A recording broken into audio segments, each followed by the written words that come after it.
Hi అండి. ఇది ఏమంటారో మీకు తెలుసా? దీని పేరేంది? మన ఇండియాలో ఏం పేరంటారో? క్యాబేజీ ఆకు అంటారా? లేకపోతే ఏమంటారు? నాకోసారి కామెంట్ పెట్టండి. ఎందుకంటే ఇది పచ్చిగా అలాగే తినేస్తే చాలా బాగుంటదండి. ఒక టేస్ట్ గూడా భలే మంచిగుంటది. క్యాబేజీ మనం పచ్చిగా తినలేం గానీ, ఇదైతే పచ్చిగా తినేయొచ్చు. నేను ఒక క్యాబేజీతో పప్పు అలా ఫ్రై చేస్తున్నానండి.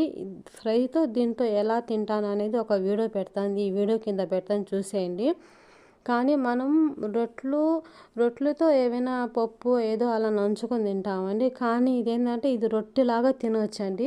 ఎవరైనా డైట్ చేసే వాళ్ళు కానీ ఇది కానీ మన ఇండియాలో దొరికేదైతే, ఎందుకంటే ఇది ఎక్కువగా బర్గర్ ఉంటుంది కదా, బర్గర్‌లో ఈ చికెన్‌లో అలాగా కంపల్సరీగా సలాడ్ లాగా ఇలా సలాడ్ లాగా పెడతారండి తిన్నాటికి.